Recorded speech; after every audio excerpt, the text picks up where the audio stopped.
Okay, so welcome to day 3 now of our Thrive program together. This is probably my favorite day because this is when we actually get into some teaching and some training, as there's been lots of questions, lots of thinking, so that as we come into today, it's not theory. You can actually imagine applying it to something. One little observation first. I have spent a long time around yoga teachers. I am a yoga teacher, working with yoga teachers. And you know what? I think we're an unusually, incredibly creative group of human beings. I listen to my husband, he's an engineer in meetings and they're trying to get ideas tabled. And there's just never ideas. You get a load of yoga teachers together. Oh my word, we have so many ideas. There seems to be a tie-over with creative ideas in yoga teachers, but that can also bubble into overwhelm a little bit. And we don't know what idea to work on, where to start. And we do a little bit of everything and then nothing comes to fruition and then we feel bad. So my best advice on things like this is, if you have classes already established that are needing a little bit of love and attention put on them in terms of class numbers, start with those. Start by applying these methods to those. And sometimes the same class just needs a little bit of a rebrand. I had a Monday night class at it's about 7:30, and after we came back after COVID, it just wasn't picking back up like my other classes. And I teach a sort of middlingly challenging vinyasa practice often, and that's what it was.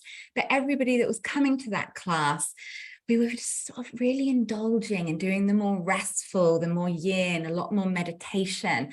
And I thought, you know what? Let's just make this class intentionally that.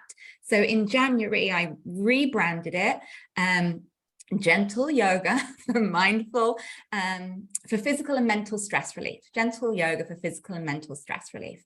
I went onto my normal email list, my normal social media platforms, and introduced it as a brand new class, even though it was at the same time, same venue as that I had been teaching a class. And it sold out straight away. And even I've not been teaching in August, but coming back next week, Monday, that's the class that sold out.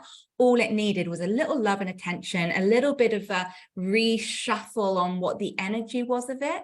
So start there. You can think of any of your existing classes as new classes. Refresh them. You know, Opal Fruits went to Starburst, didn't they? Refresh, it's fine. Then once those classes are looking after themselves, then add something new. If you're a brand new teacher, start with one class. This is such a common pitfall for teachers. They come out of training and start 5 classes all together, and you're busy trying to lesson plan, trying to hone your craft as a yoga teacher, and then market 5 classes in 5 slightly different areas. And sometimes people make them 5 different styles of yoga, and that does lead to overwhelm. And I think it's this imposter syndrome that maybe I'm a better or more professional yoga teacher if I've got more classes. Whereas actually it's much more time efficient to have 1 class and fill it up than 2 classes that are half full. So focus on one thing. Once that's full, add another, if you so wish to add another. When the ideas buzz, have an ideas book. Because I don't know if anyone's ever read the Elizabeth Gilbert Big Magic book. She writes so beautifully about ideas as if they're kind of floating around in the space above us. I imagine them like little butterflies, and the idea chooses to come and land on someone's shoulder, and you can say, no, and then it'll float off to someone else, or you can take that idea. She explains this is why, as an author who talk about they have an idea, they didn't write that book, and someone else wrote that book. People are like, they wrote my book. No, you didn't write it. So the idea flitted off to someone else. So have an ideas book. When a butterfly feels like it's your butterfly, like it's what you're meant to bring into the world, write it down. And actually saying, yes, please, butterfly, I would like this, just not down. Write it down, give it time to percolate, and then you'll find later that maybe, actually, I'm not so aligned with that idea. Or 6 months later, God, that idea is still really exciting for me. I'm going to bring that to life. So just a little avoiding the overwhelm there. So before we dive into today's content, there's quite a lot of it. So I thought we would do a little moment to focus, to collect our energy. So finding a comfortable seated position, whatever that looks like. Right now, we're going to take the same mudra flow we did the other day. If you weren't there, you're not familiar with the mudras, just think about the affirmations instead. And bring the thumb and index finger together in chin mudra. Letting your focus settle on that contact between thumb and index finger. And imagine that you are just lightly holding the wing of a butterfly. Enough touch to hold that butterfly present. You don't want to damage it. You want to hold it with love and care. Really focusing on just that amount of touch in each hand. Thinking to yourself, I am present. I am present.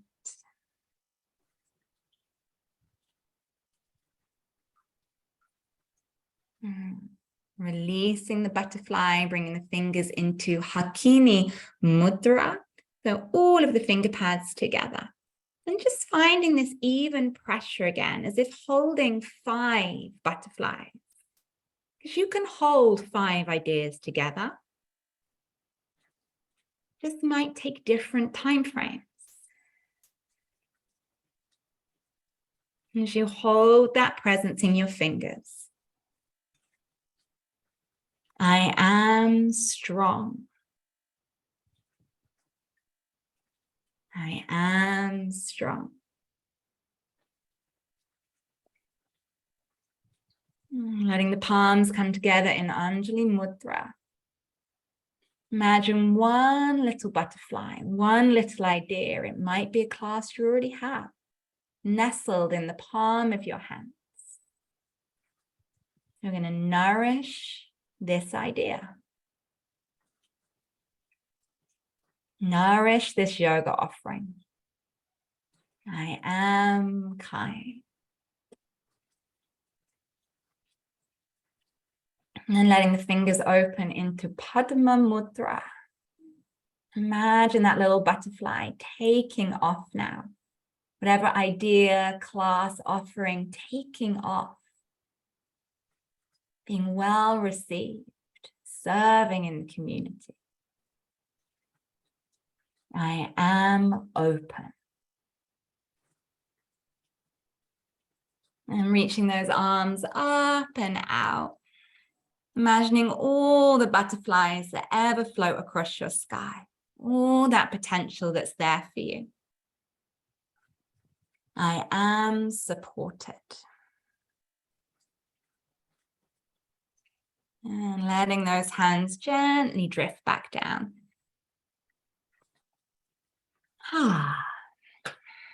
So let's dive into today. I'm going to put our screen share on.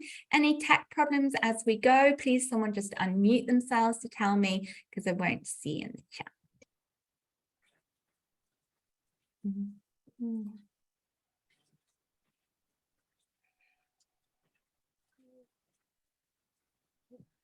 Okay. You should be able to see our slideshow for today. That's yesterday. Here we go. So day 3 is nurture. And it is about nurturing your audience, nurturing your community so that you can build your classes and your offerings. So today we're going to cover how to marketing, sales, customer service, and the 4 stages from stranger to student. So what actually is marketing? Marketing can feel like a dirty word, and sales can feel like an even dirtier word. we have to change our mindset, because the energy we bring affects the outcome. If we head to our marketing hating it, it's not going to have the energy, the effect we want. So first thing is to fall in love with marketing. Some of you have heard me say this before. Think about all the people in your community who have never done yoga. They haven't thought that yoga was for them, accessible for them. And now think about all the ways yoga has changed your life. And it's not fair. It's not fair that there are people who aren't getting to experience what you have experienced through yoga. So when we're marketing, we are just extending that offering. Many of you will know the quote, I think it's Iyengar, that yoga is a light once lit, never dims. And I like to think of all these people in my community that don't do yoga yet, like unlit candle tea lights. And our job is to make yoga seem interesting, accessible, and for them. So they come into a class and they can have that candle lit. They can have that light lit within them. It's just candles waiting to be lit. So what actually is marketing? Marketing is having real conversations with people, building real relationships. Marketing is relationship building. That's all it is. Sales is something else, and we'll come on to that. But marketing is relationship building. And we build relationships by having real conversations with real people. In these real conversations, we are trying to understand the real challenges people are going through in their daily life. Because if we don't understand what real challenges someone is going through, how can we know if yoga is for them, if yoga is going to help them, if yoga is going to be worth adding into their busy life? We have to know what life's like for them to know if yoga can help. Then offering real solutions in real classes, and this builds real community, creates real business in real time. So real conversations with real people, creating real relationships makes real businesses. And my side humor, note I said real, not real.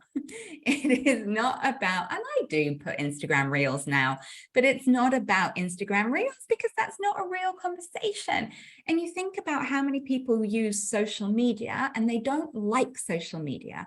So all they do is go on and dump a picture, yoga class, 5 p.m. Monday, come along, and then they get off the app. That is not having a real conversation. Okay, with a real person. So even if you're going to market on social media, it is constantly asking questions, engaging in conversations, having chats in comments, in direct messenger, in messenger. But equally, that's so much easier and more fulfilling to do face-to-face.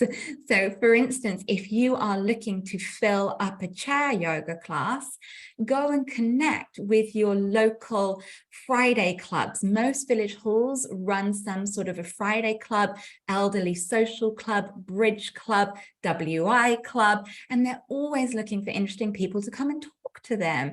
Or they have coffee mornings and you pop it in and you have real conversations. You want to attract more runners to a class, take part in the park run, talk to your running shop, offer a free workshop in the running shop, have real conversations with real people. If you want some inspiration, just look in the Yoga Teacher Collaborative at this week's Thursday Pop the Champagne. There's a lady in there that said, I reached out to my local retirement community and asked if I could run a class, and they said yes. And then I can't remember now, but she listed off another 2 or 3 people, organizations that she'd gone to in the last week and said, can I come and bring yoga to you? And they'd all come back and said yes. That can be done online. Go into real communities that exist in Facebook groups and share yoga. You think about the Yoga Teacher Collaborative. Now, people like Andrew McGonigal come in and talk to us about their book. They're having real conversations with real people. So then what is sales? Sales is the next step on. And when sales feels uncomfortable is when you haven't done the bit first. You haven't done the relationship building. So when you actually want to do sales with love and heart, there needs to be a relationship there first. And then the sales comes from you understanding someone's real need. So say you've had a conversation in Facebook, in Messenger, in your local co-op with somebody that's been talking to you, and you've discovered they have back pain. And you said, tell me a little bit more about your back pain. Is it easier in the morning or at the end of the day? Oh, it's really painful at the end of the day after I've sat at my desk all day. Have you ever tried adding a little bit of movement into your day? God, no, my job is so stressful. I sit at my desk all day long. So once you understand that person's real need, you can then offer real help and support. I honestly think that doing just a little bit of mindful movement once a week may bring you some relief to that back pain. If anything, it's going to reduce some of your stress and make you a little bit more mindful at work. I would love to invite you to come for a free yoga class. But if I just walked into the co-op and said to someone, come to yoga, there's nothing there. I have to have created that relationship first, understand someone's real need. Then I can genuinely offer and extend support. And that doesn't feel uncomfortable. It actually feels wrong the other way. If I have got to understand someone has a need and I have the solution, it feels so wrong to not tell them there's a solution and I can help. Okay? So it feels wrong to hold that knowledge inside. If you don't understand someone's need, you can't offer that support. So then once you've understood someone's need, offer them real help and support. The next step is what most people miss. Extend an invitation to work with you. Obviously, I know most of you here are in the UK, not everybody. So if you're in the UK, we're very polite here and we like to be invited.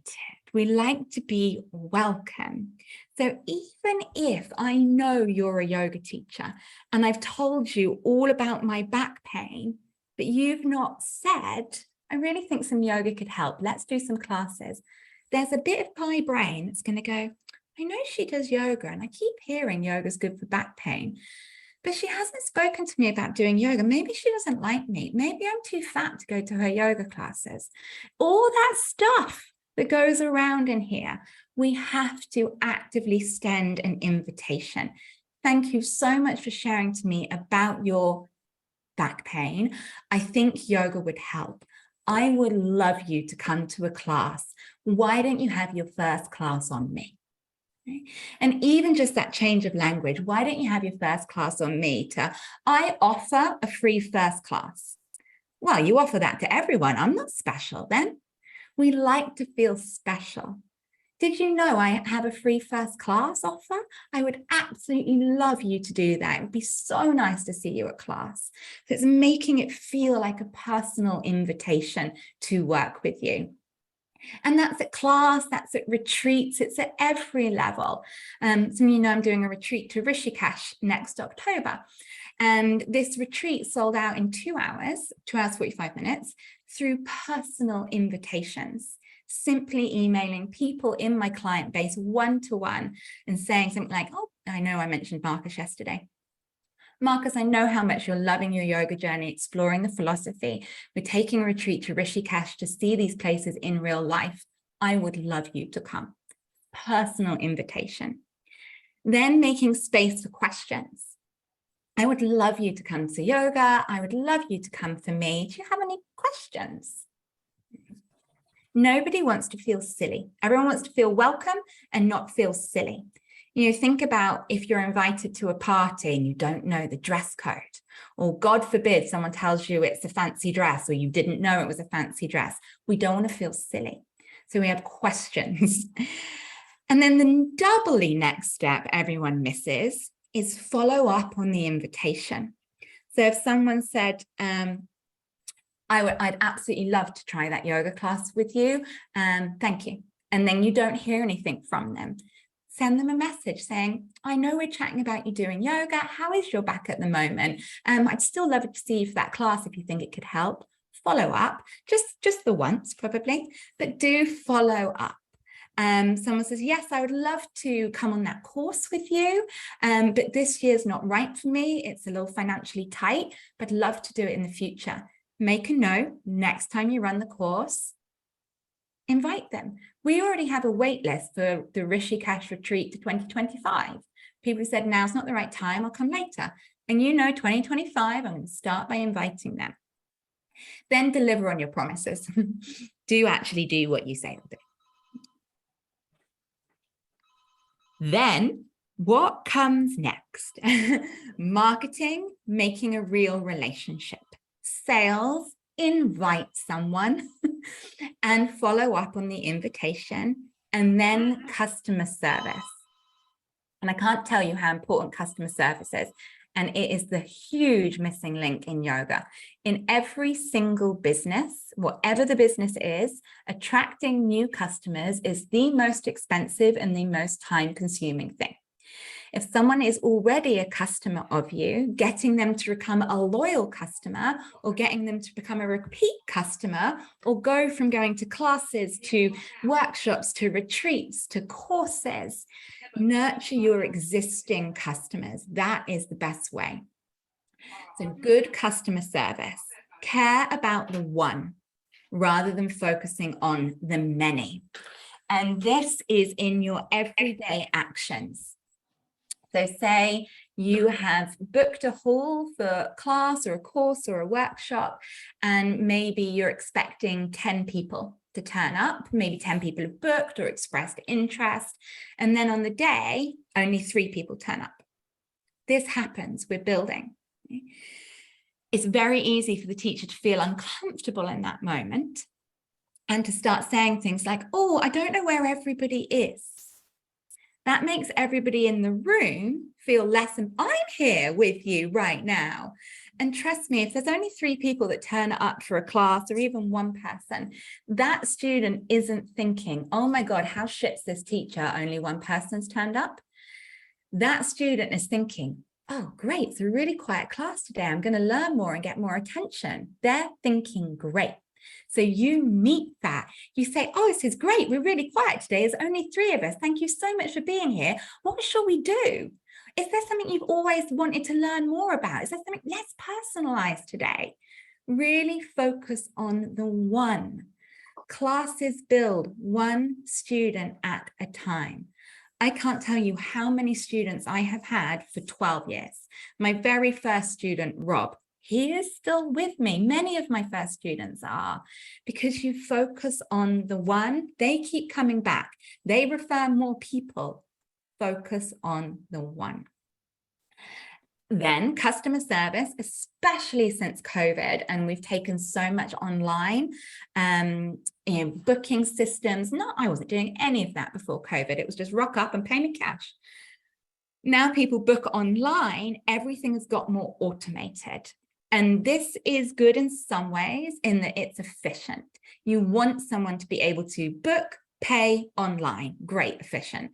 Then they get a confirmation saying, thank you for your booking, blah. It's so unpersonal, even when you write them personally. So you want to have the automation so that people get what they need. It's professional, it's efficient, but then you want to layer personalization on top. I recommend most people do offer a free first class unless your classes are full. If we're talking about more expensive offerings, retreats, courses, trainings, that free first class becomes a cup of tea and a chat with you over the phone, over Zoom, but there's some way of getting that exploration early stages. Lots of people tell me free first classes don't work and that nobody turns up. They don't work because of how you manage them. If somebody needs to be able to go onto a website and book a free first class. You're welcome to look on my website. There's a whole page there that's purely about your free first class. Then they need to get an automated email confirming they're booked in for that free class. Then, if they booked the free class 1 to 2 days before, that's okay. If they've booked it a week more before, when it comes to about 48 hours before the class, send them an email or a text or a WhatsApp or a direct message, whatever's best, saying, thank you so much for booking. I'm really excited to see you. Do you need a mat or do you need me to bring one? Something, just a really simple question. Thank you so much for booking. Do you know where the parking is? Or just, thank you so much for booking. Do you have any questions? Can't wait to see you tomorrow. Just something really brief and personal. So you had that professional automated message, then you want the personal for relationship building. So that that person that booked that free first class knows that you are excited to meet them tonight and that you'll notice if they're not there. So you send, and in that, any questions, any questions, you need me to bring a mat, do you know where you're parking? Then, if necessary, a reminder, we're looking forward to seeing you. If you're starting a brand new class week 1, obviously you'll have lots of people come in you've never met. But if it's just an existing class rolling over, you probably only get 1 to 2 brand new students a week. So when a student walks in and they're new. They've booked, so therefore you know their name. So as they walk through the door, you can say, hi, you must be Jackie. And if it's not, it's Fred. You say, oh, sorry, yes, Fred, hi, welcome. Hopefully you can tell the difference between Jackie and Fred. That's a bad example. But that one-to-one greeting, and then introduce them to the person on the mat next to you. Hi, Fred, this is Rob next to you. He's been coming for a while. Rob, this is Fred. Okay, so start that community. This person matters. Follow up with them at the end of the class, course, workshop. Beginners, new students have a habit of running away at the end of the first class. So when you greet them, welcome, I'm really pleased you're here. Have you done yoga before? Do you have any injuries? You have that conversation. And then you say, at the end, just hang around for a tick because I'd love to check back in with you. Then they stay. Then at the end, how did you find that? Thank you so much. You did really well. Still not done, I'm afraid. The next day, please send them a follow-up message. Really nice to see you at class yesterday. You might be feeling a bit stiff today, or depending on your class. It would be amazing to see you again. If you'd like, book in here for next week. And it's that invitation again. Follow up and invite them to book again.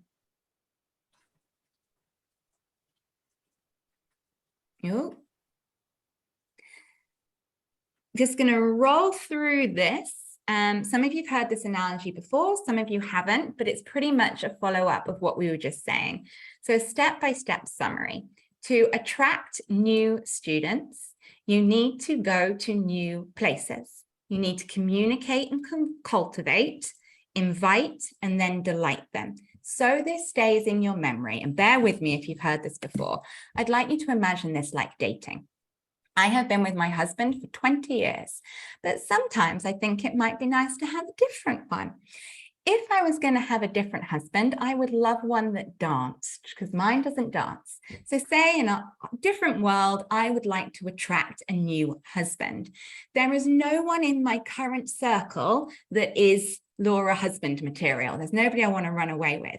So if I want to go find a new husband, I've got to go somewhere new. So that might mean I've got to go to my local library. I've got to connect on social. I bet you can see I haven't dated for 20 years. I've got to go to my library. I've got to go on social media apps. I've got to go to new places. But I know I want a band that dances. So maybe I should go and join beginners tango. Okay. So I've gone to this new place. I'm out of my comfort zone to meet new people. I can't walk into tango and go, hi, I'm looking for a new husband. I've got to, that would be sales. I've got to slowly start your relationship build. So I might start chatting to a few people there. Hi, how long have you been coming to tango? Just start chatting, learning about someone. And then if I feel there's a connection, we can make the invitation, like I'd love you to come to a yoga class. I'd say, oh, I really liked getting to know you at Tango. Would you like to go for a drink? Okay. And then we go for the drink. And then what happens at the end of the drink? There's the follow-up. Okay. You send a text message the next day. It was so nice to see you. Thank you for going for a drink with me. I had a great time. If that relationship is going to go from anywhere further from a drink to marriage, somebody has then got to say, would you like to go on a second date? And that is I would love you to come to another yoga class. We need that second invitation. And let's just not take the analogy into delight, shall we?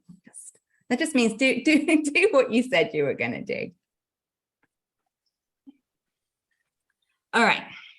So I always say no to booty calls. Marketing is relationship building. Sales is asking for the business.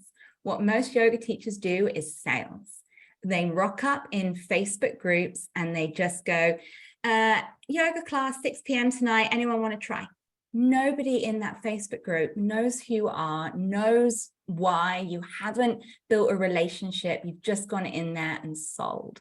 You have to build relationships first. And why build relationships? It is how we take someone from stranger to student. Most people have stranger danger. You know, they've not seen you, they don't know anything about you, and, you know, they have opinions about why yoga's not for them. You know, I'm not flexible, I'm not this, I'm not that, I'm not the other. So you come in as the yoga teacher, you come in as the scary stranger. So there's 4 stages for taking someone from student to student. This is the biggest marketing cliche, but it's so true. Know, like, and trust. Any new person starts to you as a stranger. So the first thing to get from stranger to, I really like that person, I want to go to a yoga class with them, is they have to feel like they know you. And think about this for yourself. What do you need to feel like you know someone? You need to know their name. That is so important. Many of you use brand names. Many of you use brand names. If someone is using a brand name, I can't think of Karma Yoga. Let's take that. Someone's like, oh, I'm Karma Yoga. I don't know your name, so I don't feel like I know you. And I see this time and time again with people that request to join the Yoga Teacher Collaborative, and they request under a brand name. And I want to send them a message saying, hi, welcome. I don't know their name. I feel really awkward saying, hi, Karma Yoga. It's not their name. And so then I'll go to your page or your feed or your social media, and I'll try and hunt down your name. The number of times I can't find your name. So I'm not saying don't use brand names. I would rather you didn't, if I'm honest. But if you are going to use a brand name because there's a specific reason, maybe your name's really common, maybe your name isn't appropriate for some reason, maybe your name's too complicated. You know, if there's a good reason you've chosen a brand name, you've then got to put your own name all over it. Karma Yoga with Laura. Hi, I'm Laura. And you've got to get your own name. I want to know your name, not your brand. Same with Virgin. Everybody knows it's Richard Branson.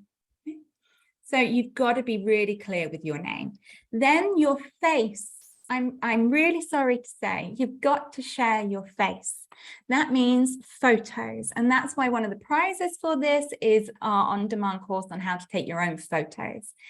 It doesn't matter what you look like. You know, if somebody said to you, I'm too old to do yoga, I'm too fat to do yoga, I'm too this to do yoga, I'm too that and the other, you would take them in a loving embrace and you would tell them that's just not true and yoga's for everyone. But then we have yoga teachers that don't feel comfortable sharing their pictures of themselves on their marketing, on their social media, because they don't feel pretty enough, skinny enough, flexible enough, young enough, whatever it is. We've all got our own stuff. Okay? So we are not changing the look of yoga unless we put pictures of us out there.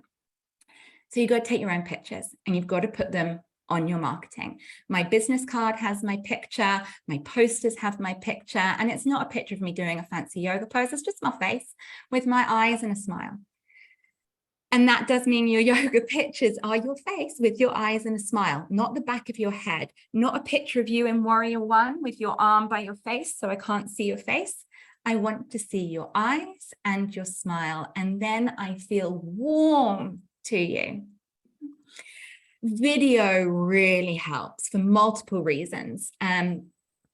Google and YouTube, we want Google to like your website. If you embed YouTube videos in your website, Google likes that. Little videos on social media. Don't watch them back. Just don't watch them back. I take all of my photos myself and I don't watch any videos back. I use a clicker remote and I'll take about 500 pictures and there might be one I like. I don't feel self-conscious when I do it just on my own, and I don't watch my videos back. But I know it helps me get that know, like, and trust with people. To know someone, you also need to know what they do, where they do it, and who it's for. If you're in the Yoga Teach Collaborative, you hear me say every Friday, my name's Laura Green. I'm a yoga teacher, trainer, and business mentor based in Southampton. Every time, you know what I do, who I do it for, and where I do it. Next, know, like, trust. If you want someone to become a student, they have to feel like they like you. So have a think. What makes you feel like you like someone? Things that help is being professional. Professional and real. Okay? You walk that path of professional, real, relatable, and human. Share, and I'll caveat this, share your personal life. Share your hobbies, share your hopes and love with boundaries. And this is called content buckets. So just pick 3 or 4 things from your life that's personal to you that you're really happy to share. Most people know I'm cat crazy. That picture is my cat Pumpkin. Most people know I love to travel. And most people know I'm a musician and a harpist. Okay? So and there's plenty of other things people don't know. Find 3 to 5 things that you're happy to share. And this is not just on social media, but this is on your website. This is when you're chatting to people. This is a little bit in your classes, in the beginning and end, when everyone's just milling around, waiting for the class to start. Let people get to know you. And if you're very private, just have little content buckets of these are the things, and this is what I keep personal. Then know, like, trust. The last bit, trust. How do you get a stranger to trust you? Give, give, give, help, help, help. Be present. So many people worry about giving information freely, helping freely, because we think, well, then why would they come to my class? If I'm giving all these meditations, why would I come to class with that person?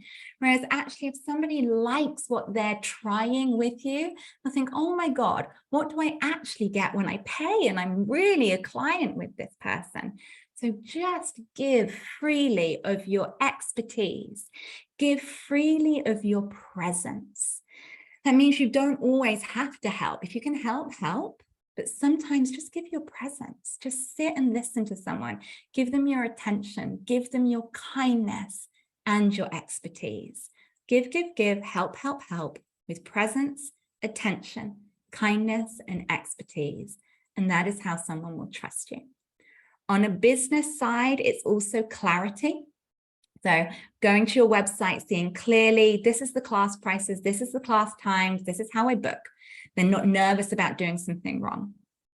Consistency. They know there's going to be that class every Monday at 7 p.m. They know you're always going to show up. You're never going to be late. You're there early. You're there after they go. Absolute consistency. And I add to this know, like, trust, welcome. So normally it's just know, like, trust. Welcome. And this comes back to that invitation. Someone can know you, like you, and trust you, and still not come to class if they don't feel like it's for them. So human core need is to be seen, understood, and accepted. Listen, hear, hold space for someone. Don't have to fix them. That's what the yoga does.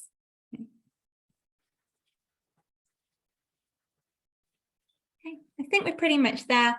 So what customer service actually is: craft an action plan for attracting ideal students. Think about dating. You got to go meet new people, build real relationships, decide how you're actually going to do that. There's, on my website, there's 61 plus ways to attract new students. You can download it.